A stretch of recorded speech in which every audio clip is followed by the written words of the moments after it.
Hello, everybody, and welcome to yet another episode of the CXO Show. As all of you all know, this is the favorite time of the week for me when I interview some of India's most successful professionals in different domains. But like I keep stating, we keep getting HR heads, learning and development heads on this show because, of course, we're a learning company. Who else are we going to get on this particular show? But it is the favorite time of my week. And today I am in my beautiful hometown of Goa. And that's where I'm conducting this interview from. So if I'm looking happier than usual, it's because of the location that I'm in and also because of the wonderful guest that I have on this show today. I have Simin Askari. How are you doing, Simin Askari? Hi, thank you so much. I'm doing really well, Swapnil. I Thank you. know, like you told me off air, you've had a very, very busy day. And I've been encouraging you that both of us are going to have as much fun as we can possibly have in an interview. And I think both of us now are ready for that. Yes, definitely.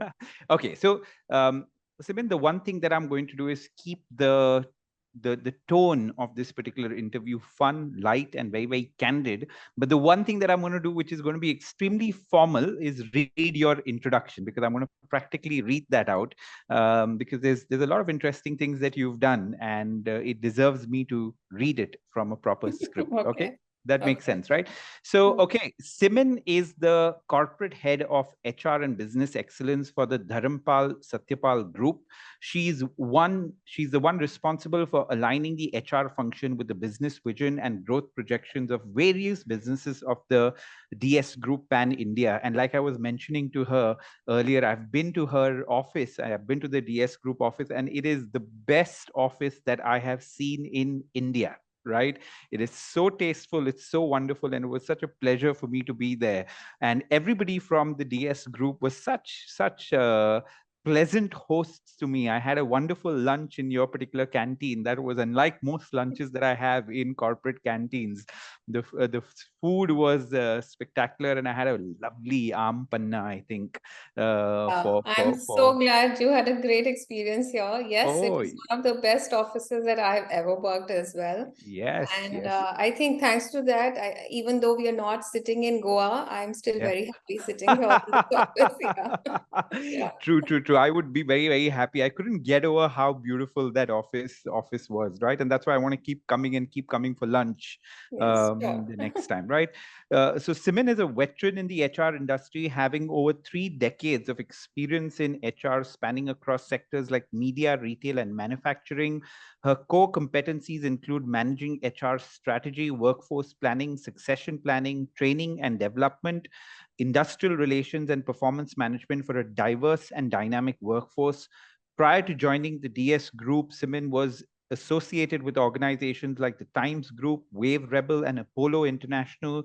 She's always been passionate about creating a shared purpose among all stakeholders and fostering a culture of collaboration, innovation, and diversity. An alumni of IIM Ahmedabad and Aligarh Muslim University, Simin has leveraged her international exposure and extensive travel to develop a deep respect for diversity, age, and gender sensitivity. Right? Welcome to the show, Simin, and I'm so happy to have you on it. Thank you so much, Swapnil. It's really a pleasure. I've seen your shows and I understand that they are really fun from whatever I've seen. So I'm ready to, have some fun now. Thank you. Thank you very much. Yeah. Tell me a little about the ending of that particular introduction. I read travel and how travel has impacted you in some way. So tell me a little about your travel escapades and how that has had an impact on work, if anything. Well, I would rather start from my childhood then. Okay. Okay. My Yeah. father was a diplomat. Okay. And so I spent a considerable, and he was a Persian expert. So he was based out of Afghanistan, Iran, Tajikistan, so all Persian speaking countries. Wow. So I've had the good fortune of spending my childhood days in these countries. And it was interesting because it's unlike what it is projected today. Beautiful Wow. places, really not how they are today. Yeah. And after getting married again, I married and with my actually a very close friend of mine and who Mm, still remains a friend actually. mm, And so we traveled a lot, mm, and he is an entrepreneur. So mm, his work took him to various countries, and I accompanied him in most places. So those travels actually helped me understand different cultures, even my, upbringing. I was always surrounded by people from different cultures and different ethnicities, different beliefs, different religions. And that actually got ingrained into the person that I am today. Mm. Really understanding another person's point of view when it comes to different thoughts, different cultures, because not all of us can think alike, and we shouldn't Mm. actually. So I think that really has impacted the way I've, become as a professional now. Yeah, I can imagine, right? So, the one thing that I constantly think of, and please comment on that, right? The importance of travel is often underestimated by people. Yeah, that's number one, just travel. And also the importance, I guess, Simin, of actually living in different places, right? There's one thing where you just travel as a casual tourist sometimes, which helps, no doubt about it. And I think it's important for everybody, but actually staying put in different places is a whole different impact, where you feel like that particular city, the people from there, and that is a totally different vibe, if I may call it that. Yes, I completely agree. You sort of understand their points of view, you understand their way of living, and then you kind of appreciate it. There's so much of diversity in the world, and Yeah. if we do not travel, we are kind of depriving ourselves of that experience, frankly. Yeah, yeah, and I think I haven't actually lived in different cities, but I've traveled quite extensively across the world, and what strikes me every time I travel is how similar we all are, although we may seem so different from the Yeah, outside, right? Somebody may wear a certain attire which may look very different from yours, but in the end, we all want the same things in some way or right, the other, right? So right, that's such right, an interesting insight that I always have when I travel. right. Simon, walk me through your journey to becoming HR head of this prestigious organization that's doing so well. Walk me through that particular journey, career-wise. Where did you start? I think we've got a very interesting insight into your overall life, right? But career-wise, run me through how you got to. Actually, my career journey is probably more interesting. So I actually started off as a salesperson. After my MBA, I got a job. It was a campus placement with HCL. Okay. And I was actually selling hardware, so Mm, computers, mm, right? And it was a hardcore, proper selling sort of a job. mm, I then moved into another sales job, which was media selling, the Times mm, Group. I was there mm, for quite some time. mm, mm, And then my husband started off with his own business. mm, And there, I think I initially, of course, when I joined him, he's a first generation entrepreneur in our mm. family.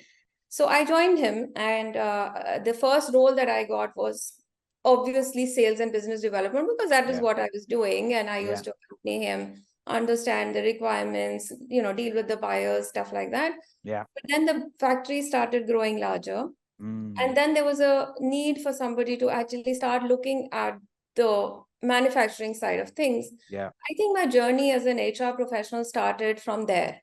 got So it. I looked at initial bit was everything. So business development, finance, looking Mm, at mm, various things of the around for the business. But then later on started moving towards the factory management, the contract labor, the compliances, the management of the white collar as well as the blue collared workers there. mm, And then as the business started growing, then making sure that our people are happy, they understand why, so maybe having schemes like incentives for them, profit sharing schemes for them.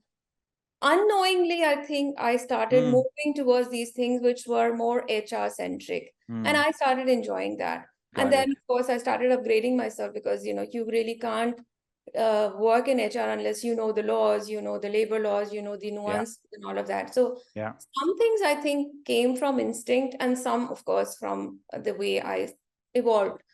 I actually yeah. got an opportunity with Apollo after that. So, Got it.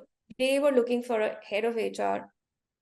And for me, I think that was a great step. I think uh, there, the managing director and the chairman now, vice chairman now, Mr. Raja Kanwar, he I really would appreciate the way he kind of welcomed me into the organization and gave me that space to experiment and to be able to, manage that business. Mm. Yeah. It was again diversified businesses which were not just in India but abroad. Yeah. So that gave me a larger canvas, and it kind of made me aware of what is the possibilities and what is the actual worth of an HR professional. Mm. Then I moved on to DS after about 5 years with Apollo, and I've been here for more than a decade now. Mm. This journey again has been extremely interesting. My bosses have been very supportive. Mm. There's a lot that HR is doing, and thanks to my bosses who've always supported, our initiatives, what we want to do. They've always wanted us to be more people-centric and be able to become that agile organization we are, and which is now reflecting obviously in the way we have grown as an organization. So this is how I've grown, and this is how the journey has been, from a salesperson to a business person to an HR person. Amazing. Every day I learn something new. So yeah. Amazing, amazing, amazing. So this comes, of course, from my own experience now of being in the broad learning and development space for at least 14, 15 years.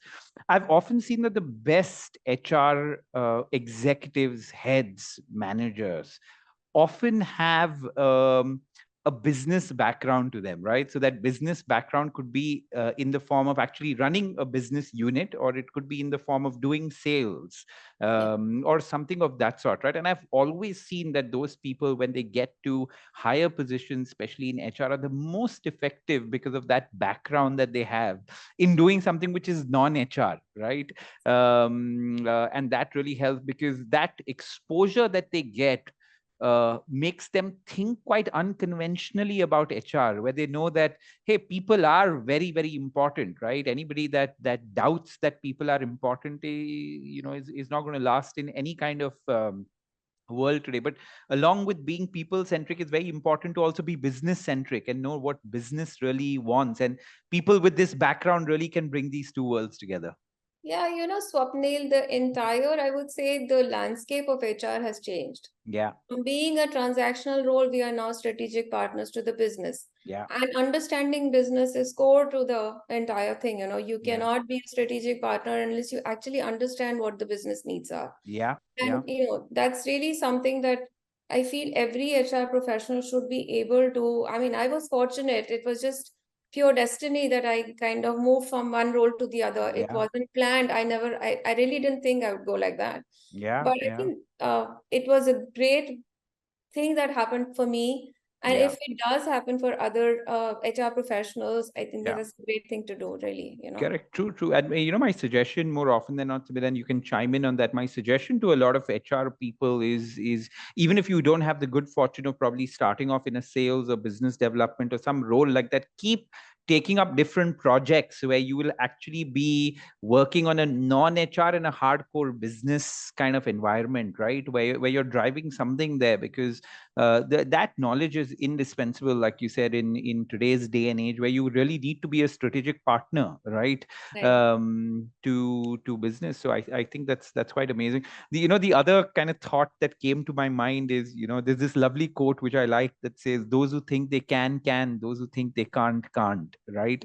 So I love this, the multiple plunges that you've taken, right? From probably when we're straight out of college, more often than not, we don't know what we're doing, right? So we Yeah. land up in some kind of a role, but then you took the plunge into business, on the sales front, then took another plunge and got into the HR side of stuff, then took another plunge and headed a HR function professionally. So I see a lot of plunge taking on your side and your career.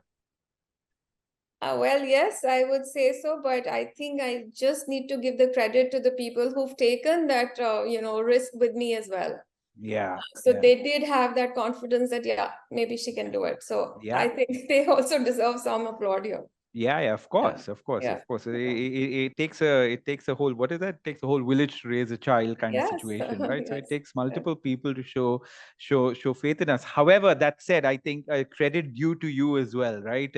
Nobody shows faith in somebody unless that person shows faith in themselves in some way, right? And I'm sure throughout your Yeah, that I tenures, you agree. Yeah, yeah, definitely you I agree there. correct, correct. You've had a lot of faith in yourself. So amazing journey, and now I can really connect also your plunge taking probably to your previous travels, right? Because when really when you've plunged in and out of different cities and countries, right? Probably different schools, different a lot of different environments. It becomes so it becomes second nature, and you grow a certain amount of confidence to feel that, hey, you know what, I can go into a different environment and I can manage, right? Yeah, I think that is probably the blessing of your upbringing in some way, right? yes, it is. That is wonderful.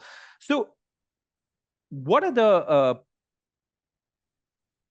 some of the skills that you think that every young professional getting into the workforce needs to have today, to both survive and thrive today's work environment, right? So just picture a student getting right out of college, right? It could be a graduation, post graduation, entering the workforce, irrespective of which stream they're entering. And if you had to advise them on a few skills that are extremely important, what would those two or three skills be in your opinion? Not HR specific, right? Not HR specific, and I'll ask you the HR specific thing as well, Okay, because I'm sure a lot of HR folk will tune in at some point of time to this. okay. So I'll ask you that as a follow up question. I think there are a couple of skill sets that any young person graduating should have while Mm. entering into the Yeah, corporate world. yeah, One is effective communication, definitely. yeah. You are, whether it doesn't matter what role you are in, but if you're Mm, not able to communicate, if you're not able to articulate your thoughts well and to mm, manage the stakeholders with your communication, yeah, then I think that's a really big miss. yeah, And unfortunately, a lot of organizations, I mean, a lot of institutes, I would say, really are not focusing on that. yeah, So while there is a lot of emphasis on technical education and on the knowledge there, functional side of it, yeah, the soft skills seem to be kind of missing. yeah. And somewhere this is something that you need to develop over a time. It's not like Mm, you study a course and you become efficient in something like yeah, that. You yeah. really need to work upon yourself from for a long time, right? Mm, mm, Secondly, I think the way businesses are evolving, data is becoming extremely important.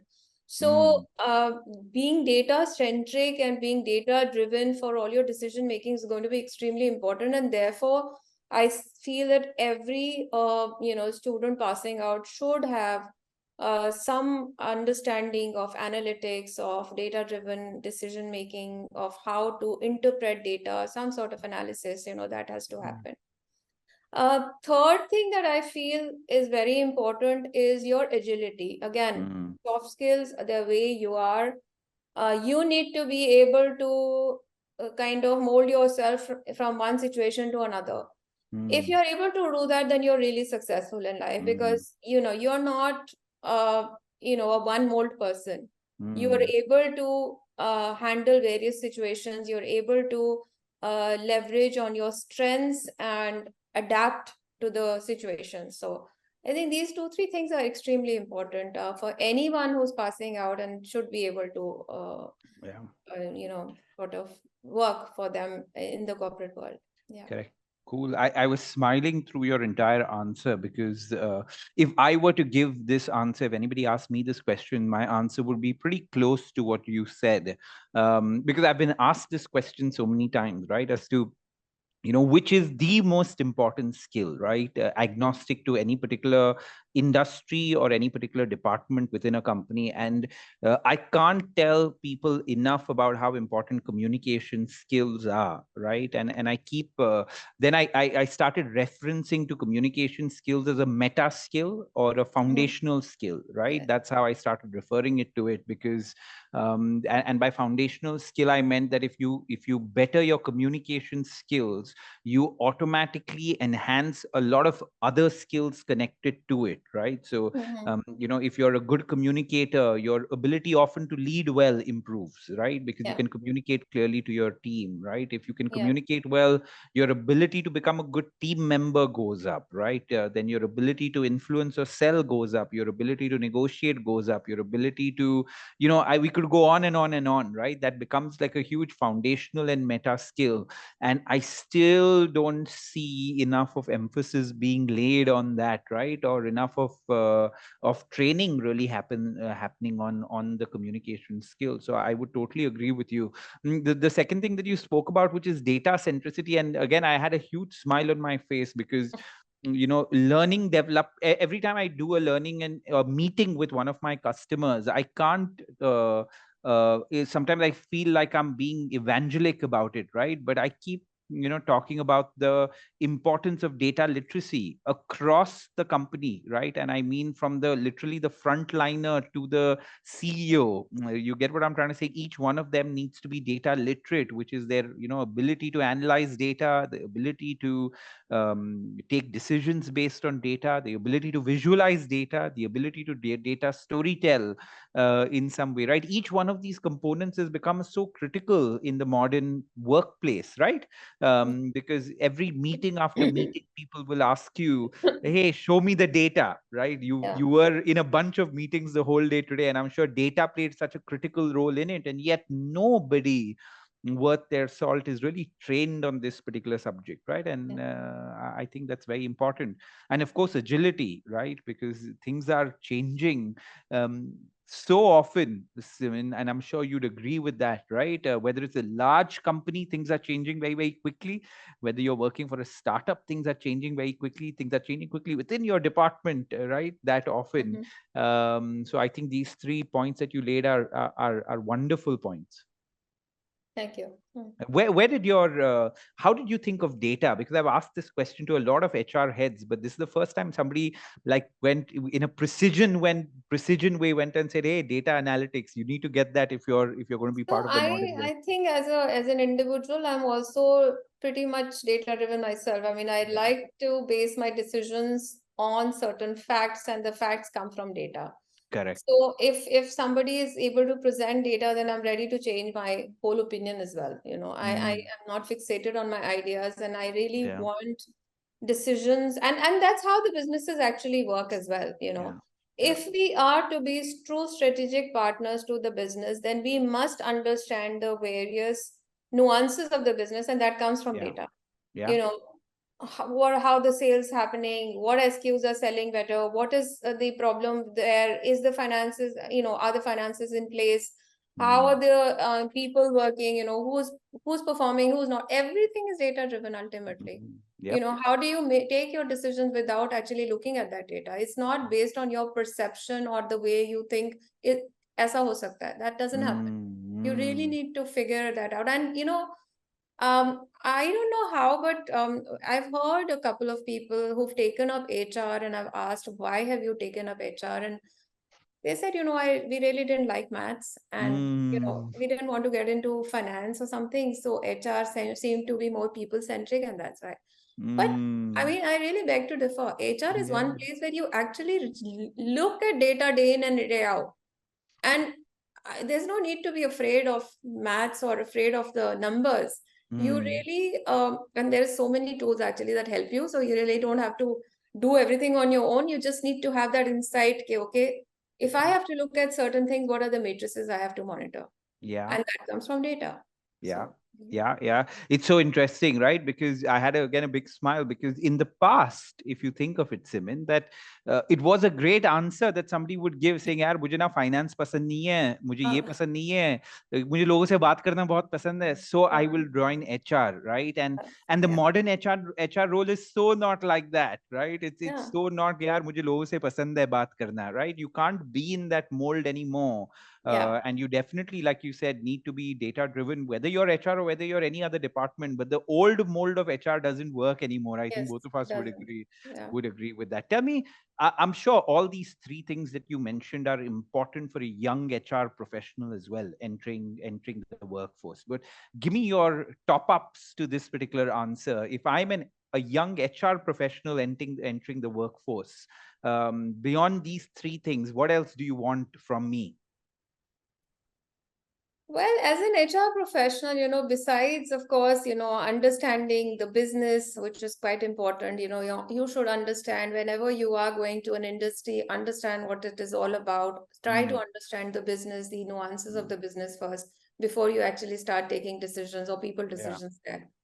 But as an HR professional, I think what is also important is to be empathetic. So having emotional intelligence, understanding the employee needs, concerns, fostering some sort of trust, cooperation between teams. That's Mm, very important. So empathy and emotional intelligence are very important. I would say qualities for an HR person. mm, Data driven, I've already said that yeah. yes, I think anyone and everyone should be.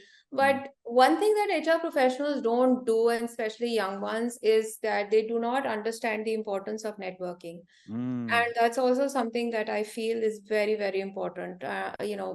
There's a lot of knowledge out there. mm, you know there are a lot of professionals from whom you can sort of understand, and you can better yourself as a human being and as a professional only if you interact with people. mm, So networking, whether it is within the organization or outside, is extremely important. You are mm, able to manage the stakeholders better if you are good mm, at networking. I think mm, these things are, besides the usual that you should have. You should be able to build strong relationship. You should be data driven. You should embrace technology. I think that's also something very important. mm, Again, if you live in such a fast paced world, there's so much happening around us. mm, We need to be able to not just understand new technology, but also be able to embrace it. Don't be afraid of things. Don't be afraid of learning. mm, I think I am the happiest when I am learning something new. mm. I feel that, okay, this is something I didn't know, and I'm like, okay, 3 decades, so I'm quite old. Yeah, but but learning something new always excites me. yeah. So that is something that should be there, I think, within every HR and professional. Yeah, I think you've laid out some wonderful and wonderfully useful points for anybody who's young and entering, young or old, and entering in Yeah, the HR field, right? yeah. I'm just going to do a quick summary. So you spoke about understanding the business, right? And I have a follow-up question there. How does the young HR professional understand the business much better? If somebody was on your team and you were to give them, of course, the the headline, which is understand business, but how do I go about understanding business? Okay, so I think that's easier said than done. I agree there, but Mm, it's not impossible. And mm, the way to do about it is, go and interact with people of different functions. mm, Understand what they do. mm, First of all, I mean, wherever you are joining it, when I take an induction of the young people who come into the organization, mm, most of them have not even understood the vision statement of an organization. mm, So if you don't do that, if you don't really do a research, you don't do a background, mm, a sort of a check, okay, what place am I going? What is the industry all about? What is this organization doing? How is it growing? There mm, is a lot of material. So you need to sort of study first. mm. Once you are in, then you need to go and network and be with different functions, Yeah, understand what each one of them does. yeah, Only if you are able to put yourself in their shoes, that's when you actually start understanding the business. yeah. So for me, I think the first step for any professional in any function, actually, and that I'm saying is because I still consider myself as a salesperson, to Mm, go into sales. yeah, Where the yeah, action is, there's where the revenue is generated. That's what will tell you all about the business. yep. So if you're able to do that, I think you've understood the business. Yep. I was just going to say that once you finish this Yeah. answer, right? I was just going to say that for me, the most direct way of anybody understanding a business well, and I think as a mandate, this should be done. That, and a lot of companies, like if I'm not mistaken, companies like HUL already do something like this, right? Where when they have a new person coming in, they do an entire rotation.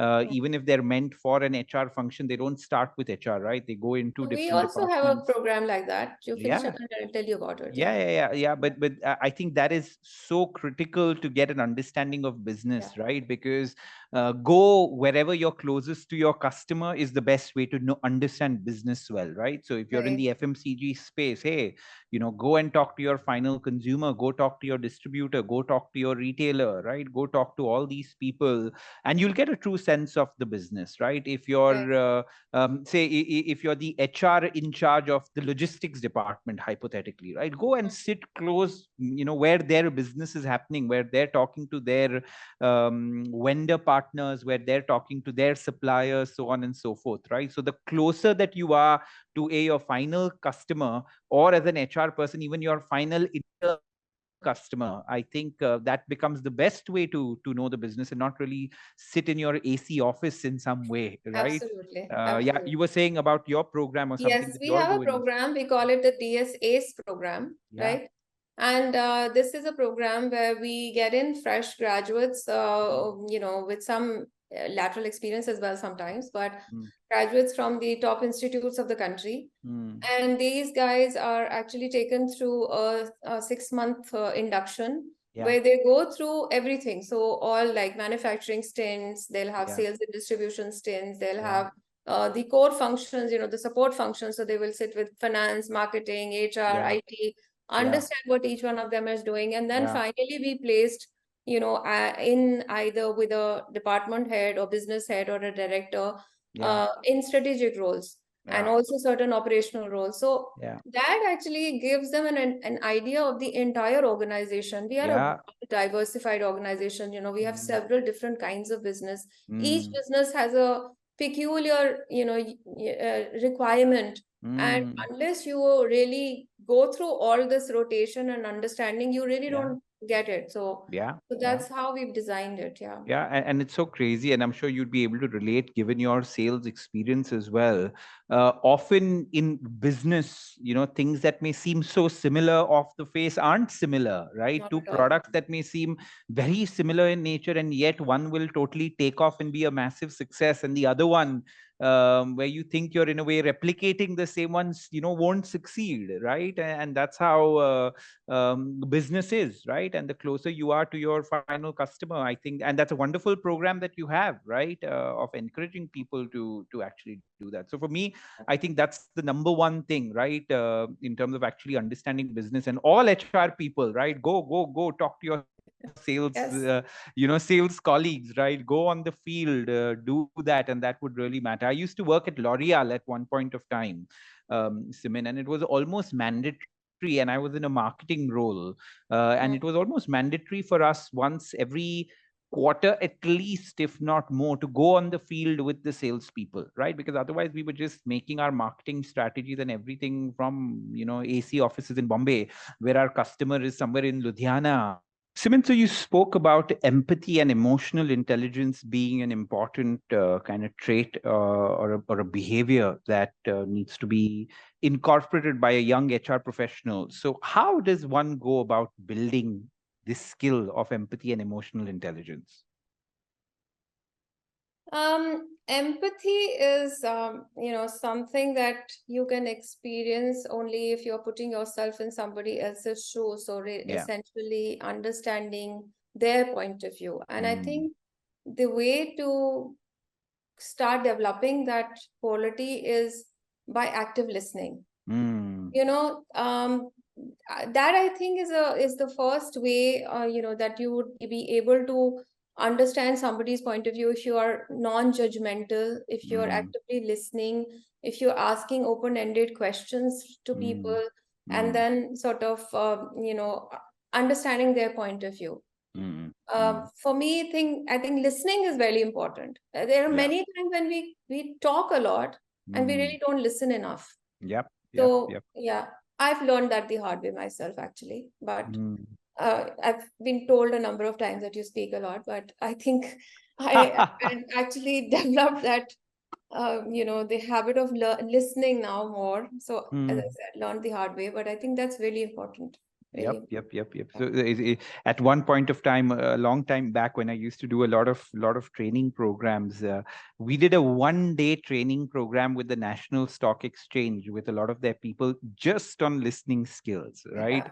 Yeah. Literally a 1 day program, and it was so interesting for me to do that. And I, as a matter of fact, learned so much about the subject of listening, Mm. as to how listening is both a skill and also an attitude, right? Yeah. There's a skill Yeah. element to it, but there's also an attitudinal element to it in terms of listening with an open mind, right? That's an attitude Mm. that you need to have. But or on the other side, nodding your head is a little bit of a skill that you need to develop when it comes Yeah. to listening, right? And I think that combination, there's a beautiful quote that says, "Speak in a way where people want to listen to you, and listen in a way where people want to speak to you," right?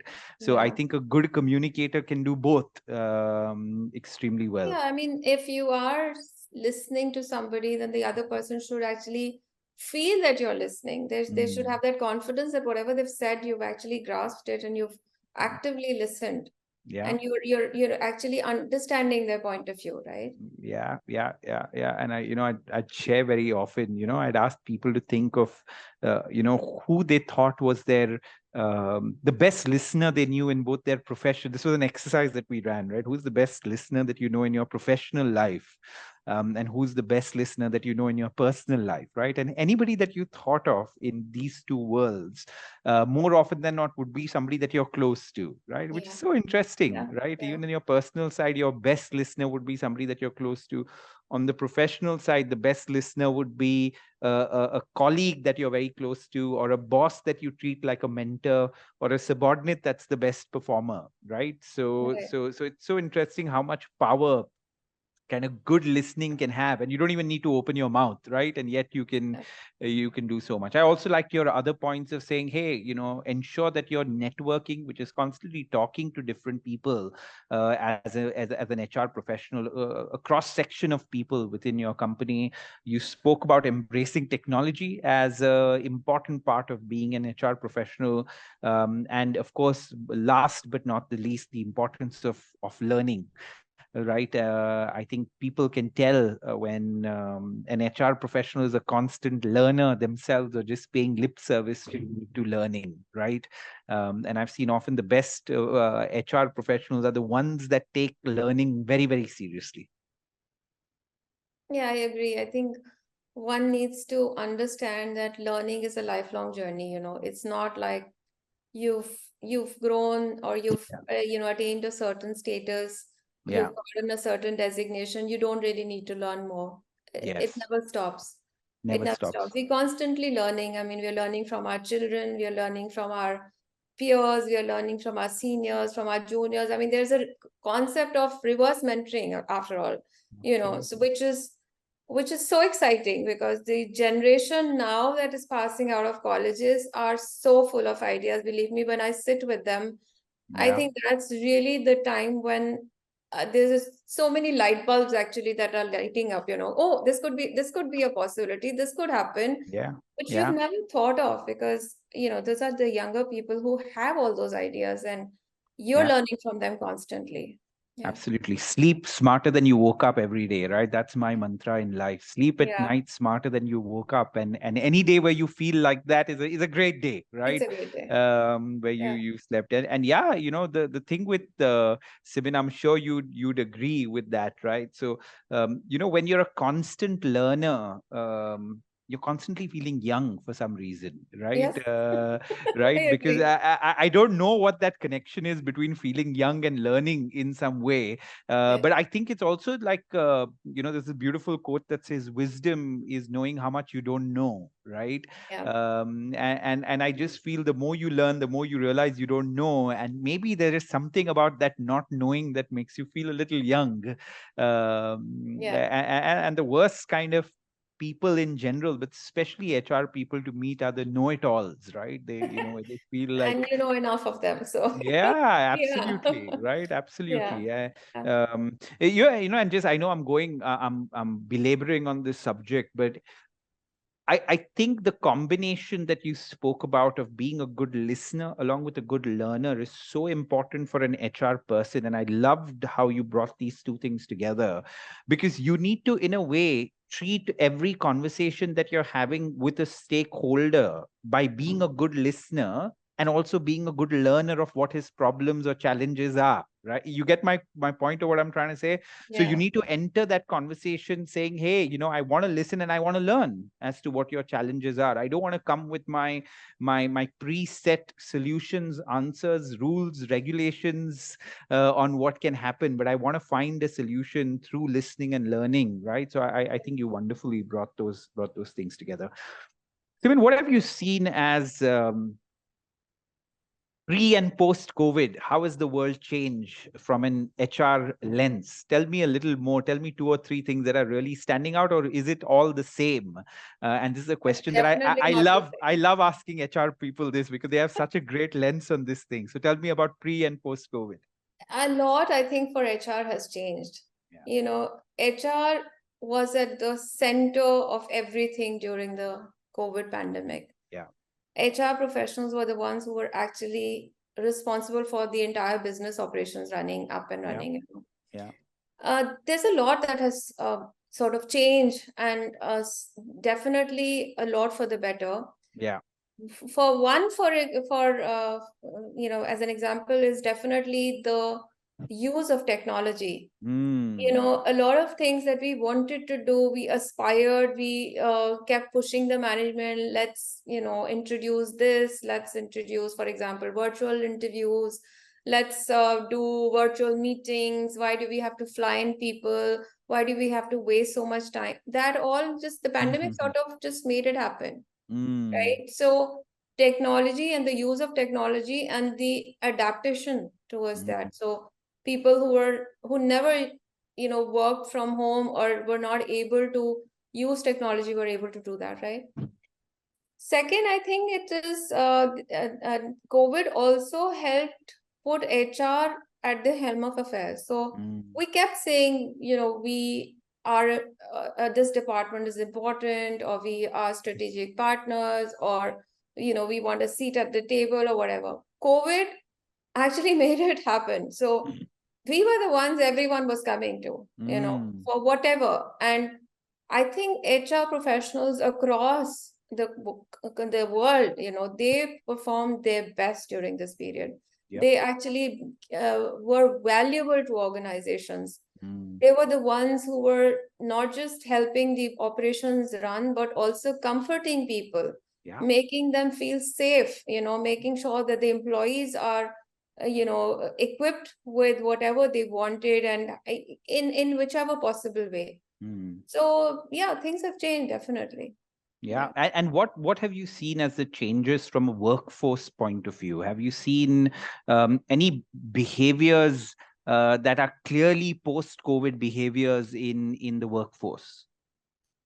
I think people have started valuing life more, and Mm, valuing the idea that they need to have a life beyond work. mm, So there was a time when a person would come in and very proudly sit through till 9, 10 in the night and then go back and nothing. Now mm, everybody's like, I have a family back home.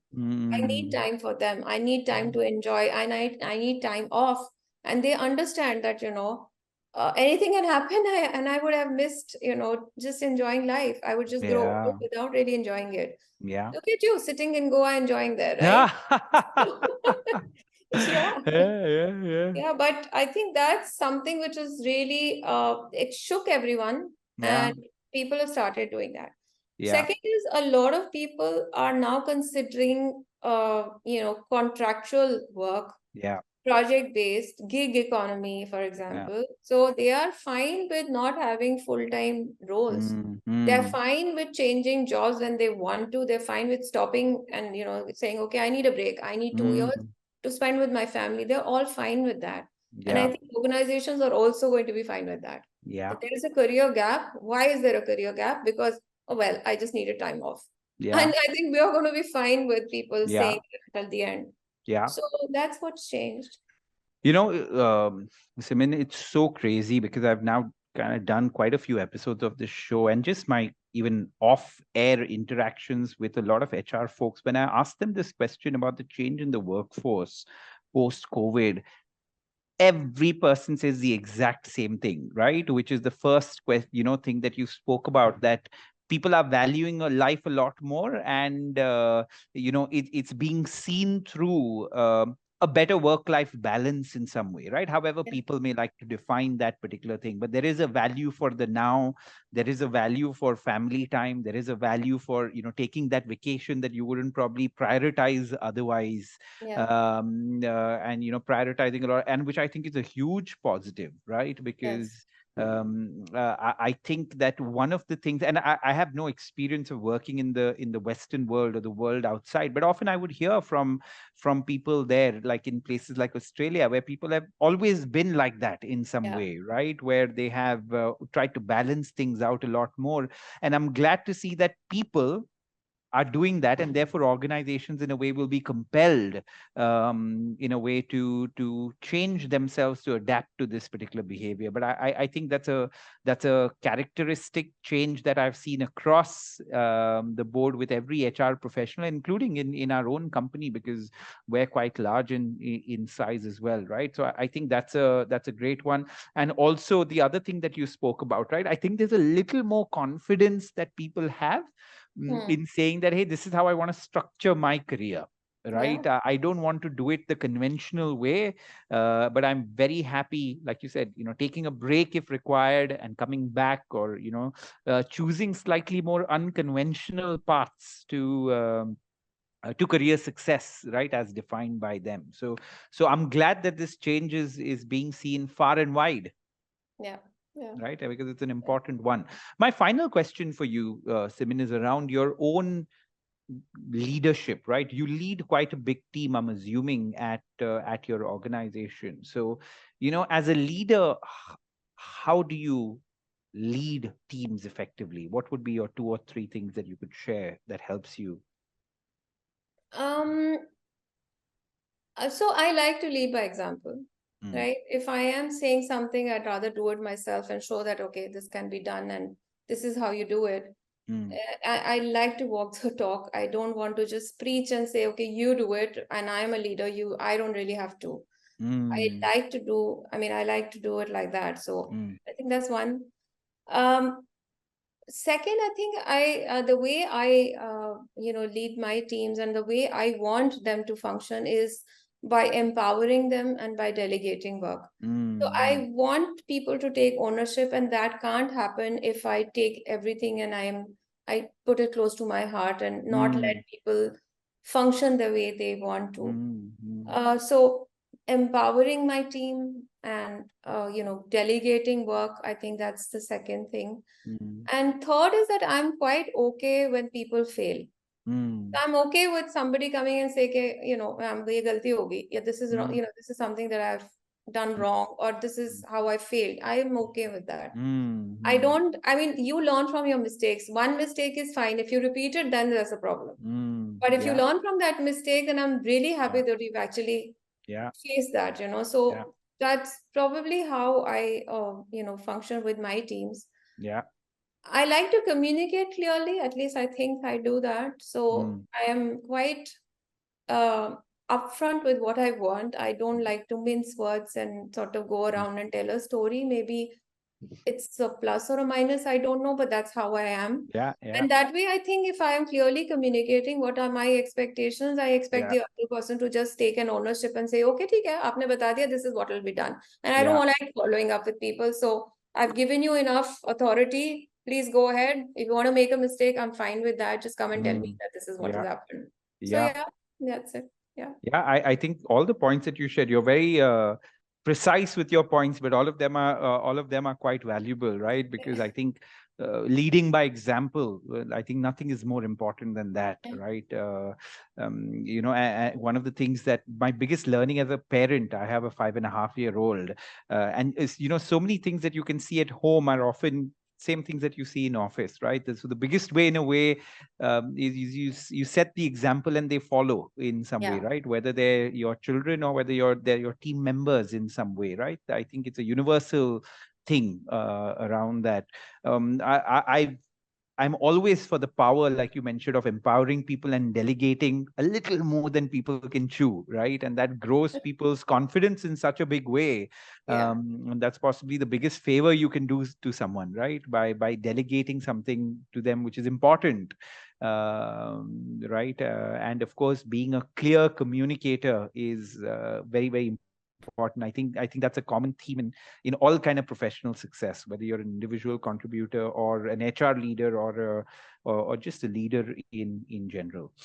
Simin, any last words for people listening to this particular interview? Did you have a good time to start with? Was this the best Yes. time of your day? Yeah, I think I can safely say this was the best time of the day. Yeah, good. Definitely, yes. Yes. Last words, well, um, I really don't know how to sort of, but I think since you are a learning platform, I think I should Yeah. definitely touch upon the learning aspect of it. Yeah. I think my last words to any professional who's listening in is to continue learning, Yeah. to make sure that you're updating yourself, to make sure that you are constantly learning something new Yeah. and you're evolving. That's how you're going to keep adding value to whatever department, function, business that you are, Yeah. working in. So I think that's one. Second is, I feel that every one of us needs to, have a work-life balance, and Mhm. work is good. Okay, you need to put in your 100%, but after that you need to put in 100% in your life as well. What a So wonderful make thought. sure that you do not have a overkill at the work and then take it to the home. So I try to, I mean, if my husband is listening, he may not agree, but I try to not really take my work back home, and I Mm, try to segregate it. He does mm, it pretty well, by the way.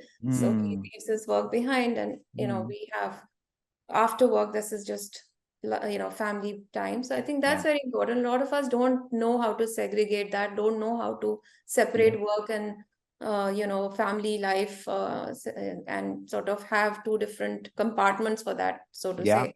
But Yeah. that's important. So I think those are my parting words for everyone. Yeah. Yeah, thank you very much. I Yeah. think you couldn't have ended on a better note. The note of learning on one side, as the key to professional, and I would also dare to say personal Yes. well-being. Right? I think learning is important for both things, and the importance of work-life balance. I think all of us have got a big lesson due to Mother Nature has taught us a big lesson that we need to value our personal time as much as we value anything else, right? So thank you very much, Simin. It was a real pleasure talking to you, and you've been so articulate and so to the point on just about everything that you've shared, and I've really enjoyed this conversation, and I'm sure I'm going to meet you next on over lunch at your wonderful office in Noida when you invite me.